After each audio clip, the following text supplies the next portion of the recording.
네, 보신 것처럼 재판관들 모두 출근을 했고요. 윤석열 대통령 탄핵심판 선고일 이제 2시간 반 정도 뒤면은 열립니다. 선고를 앞둔 헌법재판소는 긴장감이 감돌고 있는데요. 법조팀 취재 기자들이 현장에 나가 있습니다. 김영수, 김다현 기자 전해주시죠. 네, 윤석열 대통령의 정치적 운명을 가르게 될 날입니다. 저희 뒤로 보이는 헌법재판소가 오늘 역사적인 판결을 내리게 됩니다. 저희는 이곳에서 탄핵심판 선고와 이후까지 생생하게 분위기를 전달해드리겠습니다. 이제 선고까지 2시간 반 정도 남았습니다. 오늘 오전 11시 헌법재판소 대심판정에서 윤 대통령 탄핵심판 선고가 진행됩니다. 지난해 12월 14일 탄핵소추안이 국회를 통과한 지 111일 만에 오늘 결론이 나오게 되는 것입니다. 네, 김다현 기자, 저희가 오늘 새벽 이곳으로 왔는데 오는 과정에서 좀 어려움도 있었죠? 네, 오늘 새벽 저희는 서울 상암동에 있는 YTN 본사에서 출발을 해서 헌법재판소 앞까지 왔습니다. 택시를 타고 인근에 있는 제동초등학교까지 오려고 했는데 현대미술관 앞에서 통제가 이루어져서 10여 분 정도 걸었습니다. 경찰은 오늘 안전사고에 대비해서 헌재 주변을 진공 상태로 만들었습니다. 헌재 반경 150m로 넓힌 통제선을 더 확대하는 작업도 이어가고 있고요. 경찰특공대와 경찰견까지 투입해서 헌재 건물 안팎에 폭발물 등 위험물이 설치돼 있는지 점검도 이루어지고 있습니다. 안국역은 어제부터 인파 밀집에 대비해서 무정차 통과하고 있습니다. 네, 앞서 속보로 전해드린 것처럼 재판관들이 모두 출근을 완료했습니다. 김복형 정계선 재판관은 아침 8시가 되기 전에 헌재로 출근했고요. 가장 먼저 출근한 건 주심인 정형식 재판관이었습니다. 6시 54분쯤 헌재에 도착했습니다. 애초 오늘은 재판관들 출근길 취재가 제한이 됐었습니다. 그런데 기자단 차원에서 여러 차례 취재 허용을 건의했고요. 문영배 헌재소장 권한대행이 고심 끝에 허용했습니다. 그래서 저희가 재판관들 출근하는 모습을 전해드릴 수 있게 됐습니다. 다만 질문은 제한이 됐습니다. 탄핵심판 초기에는 재판관들 출근길 질문까지 허용이 됐었습니다. 진행 상황 등에 대해서 일부 답변을 얻기도 했었죠. 그런데 심판이 좀 본격화하면서 보안이 강화됐고 출근길 취재까지 모두 제한이 됐습니다. 헌재도 오늘 좀 경비가 강화됐죠? 네, 헌재는 오늘 방청객 등의 출입 검색을 강화합니다. 오늘은 헌재 민원실에 방문 접수하는 것도 불가능합니다. 헌재 보안 인원이 몇 명인지 비공개 사항이기는 하지만 여기서 인원을 더 늘리기가 어려울 정도로 보안을 최대한 강화했다는 설명입니다. 청사 보안과 안전관리 차원에서 경찰은 헌재에 청사 출입 인원 최소화를 요청하기도 했는데요. 원래는 취재진이 저희 헌재를 취재를 할 때 인원 제한이 특별히 없었지만 오늘은 각 언론사당 3명만 출입이 가능해졌습니다. 네, 이제 한 2시간 10여 분 정도 남았습니다. 선고 기일이 열리게 될 텐데 윤 대통령은 오늘 출석하지 않기로 했습니다. 11차례 변론 가운데 8차례 출석을 했었죠. 발언 기회가 있을 때마다 적극적으로 자신의 주장을 설명을 했고요. 또 재판관 질문에 답하고 일부 증인이 나왔을 때는 직접 묻기도 했습니다. 그런데 대리인단이 선고일 오늘 질서 유지와 대통령 경호 문제를 종합적으로 고려해서 불출석을 결정했다고 설명했습니다.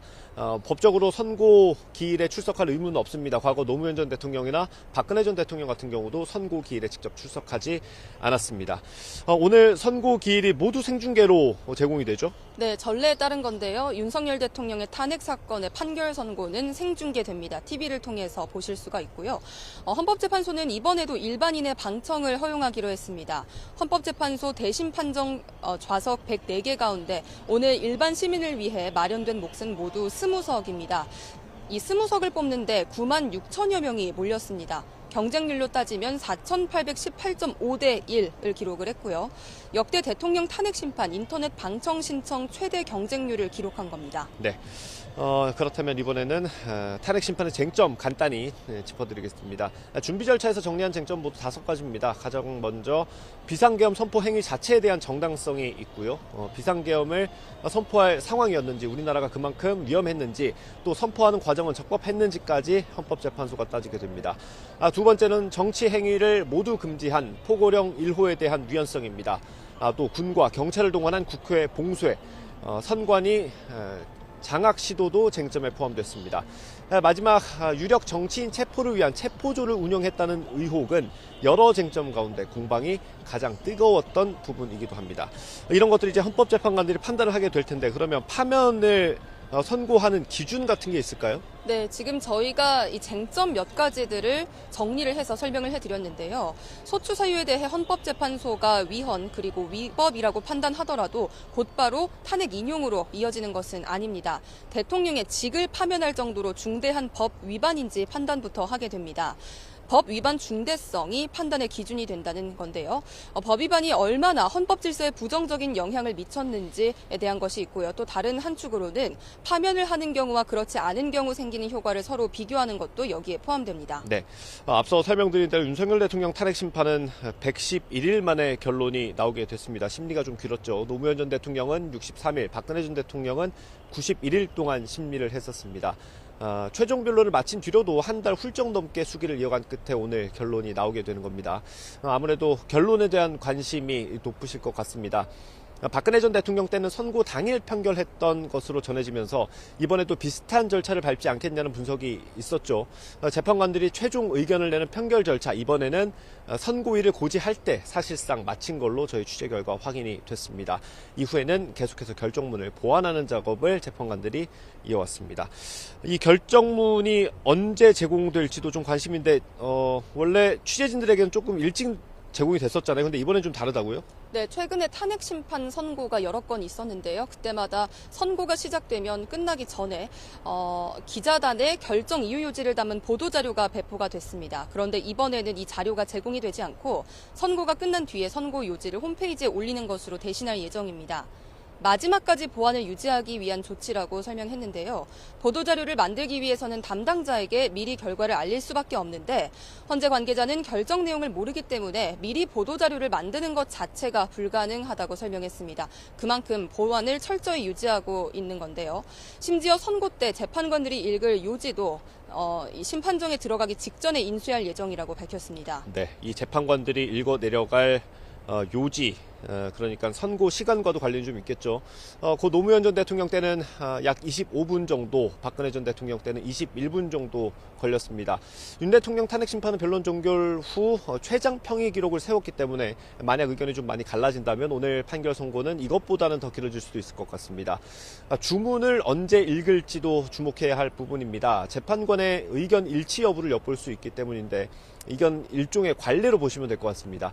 문영배 헌재소장 권한대행이 이유를 설명하고 주문을 마지막에 읽으면 대체로 전원 일치였고요.